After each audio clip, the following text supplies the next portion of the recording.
चलिए आगे बढ़ते हुए बड़ी खबर आपको बता दें, मध्य प्रदेश के भोजशाला पर एएसआई रिपोर्ट में बड़ा खुलासा हुआ है। भोजशाला में बनी कमाल मौला मस्जिद प्राचीन मंदिरों के हिस्सों से बनी है।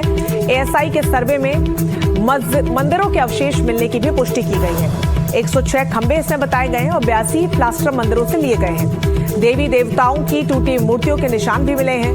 कुल 94 मूर्तियों और 8 टुकड़ों का जिक्र है जिसमें देवी देवताओं की आकृतियां पाई गई हैं। मध्य प्रदेश के धार में भोजशाला को लेकर हमेशा विवाद बना रहा है और अब भारतीय पुरातत्व सर्वेक्षण की रिपोर्ट सार्वजनिक की गई है और इस रिपोर्ट में यह सामने आया है कि मुस्लिम पक्ष जिस कमाल मौला मस्जिद को लेकर दावा करता है, दरअसल वो हिंदुओं के मंदिरों के अवशेष से बनी है। कमाल मौला मस्जिद का निर्माण प्राचीन मंदिरों के हिस्सों का उपयोग करके किया गया था। ये निष्कर्ष वैज्ञानिक जांच, सर्वेक्षण, खुदाई, बरामद वस्तुओं का अध्ययन कर वास्तु अवशेषों, अभिलेखों, कला और मूर्तियों के विश्लेषण के आधार पर निकाला गया है। बता दें कि एएसआई ने 2024 में मध्य प्रदेश हाईकोर्ट की इंदौर बेंच को अपनी 2000 पन्नों की सीलबंद रिपोर्ट सौंपी थी। सुप्रीम कोर्ट के आदेश पर ये रिपोर्ट हिंदू और मुस्लिम दोनों पक्षों को सौंपी गई।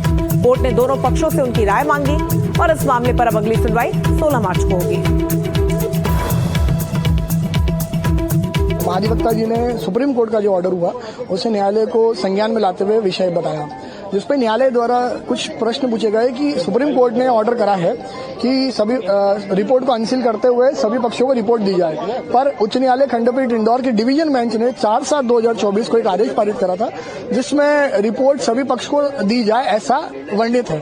उसी तारतम्य में न्यायालय ने प्रश्न किया कि 2 साल लगभग हो चुके हैं, किसी पक्ष की ओर से कोई सुझाव या आपत्ति नहीं आई है, फिर भी न्यायालय ने 2 सप्ताह का अतिरिक्त समय सभी पक्षों को दिया है कि कोई चाहे तो अपना सुझाव और रिपोर्ट पर अगर आपत्ति देनी है तो वो कर सकते हैं। भोजशाला का जो सर्वे रिपोर्ट थी वो 24/7/2024 को ओपन हो गई थी और उसी को लेकर आज तारीख लगी थी। अब लगी हमारी 16 मार्च जो आप जैसे किसी को भी देना हो तो देंगे और 16 मार्च के बाद आगे कार्रवाई होगी। जो सर्वे रिपोर्ट थी वो पहले ही ओपन हो चुकी थी 24/7/24 को। उसके बाद ऐसा लगा कि ये रिपोर्ट किसी को ऑब्जेक्शन हो, कोई अभी तक आज तक कोई ऑब्जेक्शन नहीं आया, जो कि नहीं होना चाहिए।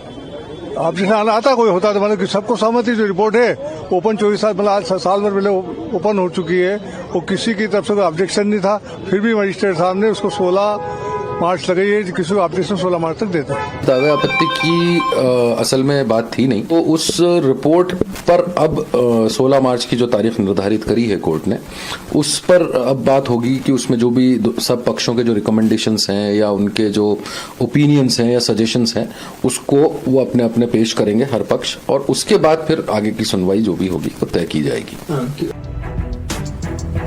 तो इस पूरे मामले में प्रतिक्रियाएं क्या कुछ है हमने आपको सुनवाया। अनुराग द्वारी हमारे साथ जुड़ गए हैं इस पूरे मामले पर ज्यादा जानकारी के साथ। अनुराग, एएसआई की रिपोर्ट सामने आई है और कई बड़े खुलासे चौंकाने वाले भी और कई महत्वपूर्ण दावे भी इसमें किए गए हैं।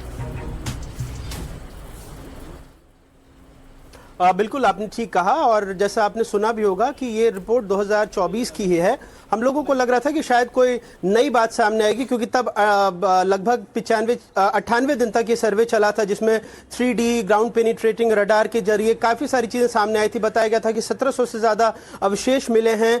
दरअसल ये जो पूरा विवाद है दो पक्षों के बीच का, 11वीं शताब्दी में जो परमार कालीन राजा भोज थे, बताया जाता है कि कई सारी कलाओं के संरक्षक थे और एक संस्कृत विश्वविद्यालय भी चलता था धार में, और बाद में जो कमाल मौला मस्जिद बनी वहां पर एक दरगाह बनी। तो इसको लेकर कई दावे आपत्तियां हैं। कहा गया कि जो अवशेष मिले हैं उसमें भगवान शिव की मूर्ति, वासुकी नाग की मूर्ति और कई सारे ऐसे खंडित मूर्तियां भी मिली हैं। लेकिन एक पक्ष है जिसका यह भी दावा है कि जो इस्लामी स्थापत्य कला के भी वहां पर नमूने मिले हैं। तो बहरहाल जो भी एएसआई ने अपनी सर्वे में पाया है उस पर आखिरी फैसला तो कोर्ट को ही करना है।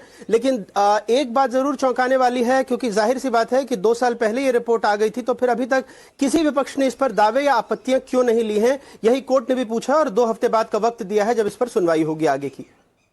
बिल्कुल अनुराग, जिस तरीके से तस्वीरें भी सामने आ रही हैं, हालांकि मुस्लिम पक्ष का ये कहना है इस पूरे मामले पे कि इस पूरे मामले में जांच की जाए और इस पूरे मामले में जांच को आगे भी बढ़ाया जाएगा, लेकिन अब चूंकि मंदिरों के अवशेष से ये बनी है तो उस पर आगे क्या कार्रवाई हो सकती है? देखिए, जैसे मैंने कहा कि मामला अदालत में है, एएसआई ने अपनी एक रिपोर्ट दी है तो एएसआई भी एक पक्ष है उसमें। अब अदालत को तमाम पक्षों को सुनकर इस निष्कर्ष पर पहुंचना है कि आखिरकार वहां पर क्या था, मंदिर को तोड़कर मस्जिद बनाया गया या फिर कुछ और बात है। इसका फैसला अदालत में ही होना है। ठीक है, आप नजर बनाए रखिएगा इस पूरी खबर पर। अनुराग, बहुत शुक्रिया आपका तमाम जानकारी के लिए।